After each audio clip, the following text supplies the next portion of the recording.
여러분, 비즈니스 운용을 하나의 건물이라고 한번 생각해 볼까요? 어떤 건물은 딱 보면 기초가 아주 튼튼하고 동선도 효율적이고 모든 공간이 제 목적에 맞게 착착 설계되어 있잖아요.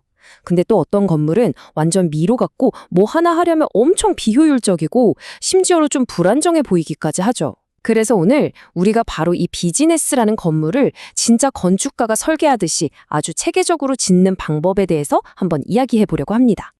아마 다들 이런 경험 한 번쯤은 있으실 거예요. 어떤 회사랑 일하면 모든 게 정말 무르르듯이 척척 진행되는데 또 어떤 곳은 진짜 간단한 일 하나 처리하는데도 끝도 없는 혼란을 겪게 되잖아요. 도대체 이 차이가 어디서 오는 걸까요? 그냥 운이 좋아서? 아니면 그 회사 직원들이 유독 똑똑해서? 놀랍게도요. 그 핵심에는 바로 설계라는 개념이 숨어 있습니다. 자, 지금 보시는 게 그 차이를 아주 극명하게 보여주는데요. 왼쪽처럼 그냥 뭐랄까 주먹구구식으로 프로세스를 내버려두는 회사는 문서화 같은 게 제대로 안 되어 있으니까 누가 뭘 해야 할지 맨날 헷갈리고요. 똑같은 실수가 계속 반복되겠죠. 그럼 결국 어떻게 되겠어요? 고객은 불만족스러울 수밖에 없죠. 하지만 오른쪽처럼 의도적으로 프로세스를 설계하는 회사는요, 모든 게 명확하고 딱 표준화되어 있습니다. 바로 여기서부터 정말 압도적인 효율성과 투명성의 차이가 생기는 겁니다. 네, 맞습니다. 바로 이 결정적인 차이를 만들어내는 것, 이게 바로 비즈니스 프로세스 관리, 영어로는 비즈니스 프로세스 매니지먼트, 줄여서 BPM이라고 부르는 겁니다. 이 BPM이란 게 뭐냐면요. 그냥 비즈니스의 혼돈을 바로잡는 아주 체계적인 해결책이라고 보시면 돼요. 단순히 열심히 일하는 걸 넘어서 어떻게 일할 것인지를 제대로 설계하는 일종의 과학이자 예술이라고 할 수 있겠습니다. 이 BPM이라는 걸 건축가의 작업 과정에 빗대어 보면 정말 쉽게 이해할 수 있어요. 오늘 우리가 바로 이 건축가의 4단계 방법을 한번 쭉 따라가 볼 건데요. 자, 먼저 고객과 함께 비전을 딱 세우고요.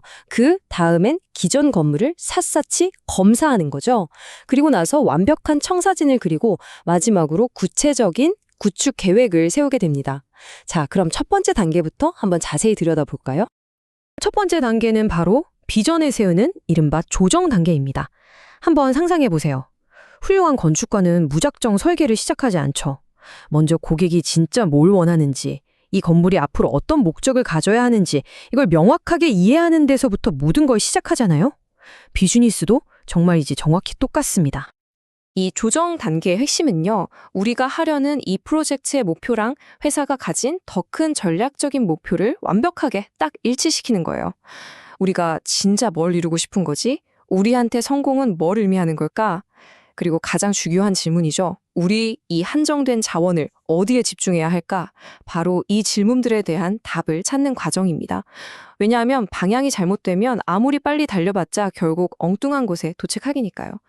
바로 이 단계에서 건축가, 그러니까 우리로 치면 컨설턴트가 하는 일들이 이런 것들입니다. 회사의 큰 그림을 먼저 이해하고 이게 바로 성공이다라고 말할 수 있는 핵심적인 기준들을 찾아내는 거죠. 그리고 IT는 어떤 역할을 하고 어디까지 관여할지 범위를 정한 다음에 전체 프로세스의 지도를 쫙 그려보는 거예요. 그리고 나서 가장 개선이 시급한 부분이 어딘지 우선순위를 매기는 거죠. 이게 바로 우리가 앞으로 지을 건물의 가장 기본적인 요구사항, 즉 설계의 바탕이 되는 셈입니다. 자, 이제 비전이 명확해졌으니까요. 두 번째 단계인 검사로 넘어가 보겠습니다. 우리가 리모델링을 하려고 해도 일단 기존 건물의 모든 균열이나 누수, 구조적인 문제들을 정말 꼼꼼하게 파악해야 하잖아요. 비즈니스 프로세스도 마찬가지로 현재 상태를 아주 철저하게 진단해야만 합니다. 이 단계의 목표는 정말이지 아주 명확하고 또 단호합니다. 현재 운영 방식의 문제점을 단 하나도 놓치지 않고 샅샅이 다 찾아내는 거예요. 그냥 겉으로 드러난 증상만 보는 게 아니라 그 뿌리 깊은 원인까지 파고들어서 완벽한 종합진단서를 작성하는 거죠. 이 검사 과정에서 우리가 사용하는 아주 중요한 돋보기가 두 개가 있습니다. 바로 KPI와 PPI인데요. 여기 보시면 KPI, 그러니까 핵심 성과 지표는요, 매출 성장률처럼 회사의 전반적인 건강 상태를 보여주는 좀 거시적인, 전략적인 지표라고 할 수 있어요. 반면에 PPI, 프로세스 성과지표는 주문 처리 시간처럼 특정 프로세스 하나하나가 얼마나 잘 돌아가고 있는지를 보여주는 좀 더 미시적인 운영 지표죠. 이 두 가지를 함께 봐야만 우리가 흔히 말하듯이 숲과 나무를 동시에 보면서 전체적인 그림을 그릴 수가 있게 되는 겁니다. 자, 이렇게 수많은 약점들을 발견했다면 그 다음 할 일은 이것들을 의미 있게 분류하는 겁니다. 이게 도대체 근본 원인이 어디에 있나 따져보는 거죠. 프로세스 흐름 자체의 문제인지, 아니면 조직 구조 때문에 생긴 문제인지, 그것도 아니면 시스템 지원이 제대로 안 돼서 그런 건지 이렇게 묶어보는 거예요. 이렇게 문제들을 그룹으로 묶어야 하나하나의 문제에 빠져 허우적거리지 않고 더 큰 차원에서 근본적인 해결책을 찾을 수 있게 됩니다. 자, 드디어 가장 신나고 창의적인 단계가 왔습니다. 바로 미래의 청사진을 그릴 시간이죠. 건축가가 검사를 통해 알아낸 문제들을 바탕으로 완전히 새롭고 더 나은 공간을 설계하듯이 우리도 지금까지 발견한 모든 문제점들을 해결할 수 있는 그런 이상적인 프로세스를 디자인하는 단계입니다. 이 단계의 목표는요, 단순히 기존의 문제점을 조금 고치는 땜질하는 수준이 아니에요. 현황 분석에서 찾아냈던 그 모든 문제점들을 아예 근본적으로 해결해버리는 그런 미래의 모습을 그리는 겁니다. 이게 바로 변화의 비전이고 우리가 앞으로 나아가야 할 방향을 명확하게 보여주는 청사진이 되는 거죠. 예를 한번 들어볼게요. 현황 분석을 해보니까 이런 안타까운 약점이 발견됐다고 쳐보죠. 영업 직원이 정말 중요한 고객을 만났는데 실시간으로 제품 재고가 얼마나 남았는지도 전혀 모르고 이 고객이 과거에 뭘 주문했는지 이력조차 확인을 못하는 상황이에요. 그럼 어떻게 될까요? 잘못된 약속을 하게 되거나 뭔가 좀 전문성이 없어 보여서 고객의 신뢰를 잃게 되겠죠. 자, 그럼 이 문제에 대한 해결책, 즉 우리가 그릴 청사진의 일부는 바로 이런 게 될 수 있습니다. 직원들 손에 실시간 재고 데이터랑 고객 정보를 바로바로 확인할 수 있는 그런 강력한 도구를 쥐어주는 거죠. 이렇게 발견된 문제와 해결책을 명확하게 하나하나 짝을 지어 연결하는 것. 이게 바로 미래 설계 단계의 핵심이라고 할 수 있습니다. 이것도 건축에 비유하면 정말 쉬워요. 건축가가 제일 먼저 전체 부지 계획부터 세우고 그 다음에 각 층의 평면도를 그리고 더 들어가서 방 하나의 세부 설계, 심지어는 눈에 보이지 않는 전기 배선도까지 그리잖아요. 프로세스 설계도 똑같이 여러 층으로 되어 있습니다. 여기 보시는 것처럼 가장 위에서는 회사의 전체적인 큰 그림을 보고 점점 아래로 내려가면서 아주 세세한 개발 활동 수준까지 상세하게 설계해 나가는 거죠. 자, 이제 드디어 마지막 단계입니다. 아무리 멋진 청사진을 그려놔도 실제로 지어지지 않으면 그냥 그림의 떡일 뿐이잖아요. 이 구축 계획 단계가 바로 그 청사진을 현실로 만들기 위한 아주 구체적인 실행 계획을 세우는 과정입니다. 이 단계에서 나오는 최종 결과물이 바로 BPM 청사진이라고 불리는 말 그대로 완벽한 마스터 플랜입니다. 누가 무엇을 언제까지 어떻게 할 건지 이 모든 내용이 아주 상세하게 담긴 실행 계획서라고 보시면 돼요.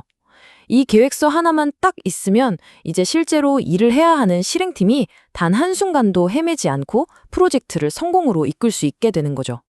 솔루션을 실제로 구축하는 방법도 여러 가지가 있어요. 이것도 마치 집을 짓는 거랑 비슷한데요. 이미 만들어져 있는 표준 창문을 그냥 사다 쓸 수도 있고 아니면 특별히 우리 집에만 딱 맞는 창을 주문 제작할 수도 있잖아요. 여기 나온 4가지 방법이 바로 그런 건데요. 쉽게 말해서 1. 이미 있는 시스템을 최대한 활용하는 방법. 2. 필요한 기능 일부를 우리 회사에 맞게 새로 만드는 방법. 3. 마치 레고 블록처럼 필요한 기능들을 착착 조립하는 방법. 그리고 4. 외부의 좋은 솔루션을 가져와서 연결하는 방법. 이렇게 나눌 수 있습니다. 물론 상황에 맞게 최적의 조합을 찾는 게 제일 중요하겠죠? 그리고 방금 말씀드린 이 모든 구축 전략들은 보시는 것처럼 구체적인 타임라인, 즉 전환 로드맵으로 딱 정리됩니다. 각 단계별로 언제까지 뭘 할 건지 목표를 명확하게 정해둬야 프로젝트가 딴개로 새지 않고 계획대로 쭉 나아갈 수 있겠죠? 물론 이 모든 과정이 결코 혼자서 되는 건 아닙니다. 성공적인 프로젝트에는 최소한 2가지 핵심 역할이 필요한데요. 바로 프로젝트 전체의 뼈대를 젓고 팀을 이끌어가는 수석 건축가 같은 방법론 전문가, 그리고 특정 분야의 깊이 있는 지식으로 건물의 안정성을 더해주는 구조기술자 같은 프로세스 및 기술 전문가입니다. 이 둘의 완벽한 협업이 있어야만 비로소 걸작이 탄생하는 거죠. 오늘 우리가 함께 살펴본 내용의 핵심은 아마 이 한 문장으로 딱 요약할 수 있을 것 같습니다. 훌륭한 비즈니스는 우연히 만들어지지 않습니다. 목적을 가지고 하나하나의 프로세스를 통해 설계됩니다. 맞습니다. 우리가 아는 성공적인 기업들은 그냥 운이 좋았던 게 아니라 자신들의 성공을 아주 치밀하게 그리고 의도적으로 설계했던 거죠. 이제 마지막으로 여러분께 이 질문을 한번 던져보고 싶네요. 여러분의 비즈니스 혹은 여러분이 속한 팀, 더 나아가 여러분 개인의 성공을 위한 청사진은 과연 어떤 모습인가요? 오늘 함께 이야기 나눈 이 건축가의 접근법이 여러분 각자의 견고하고 효율적인 성공의 건물을 설계하는데 작은 영감이 되었기를 진심으로 바랍니다.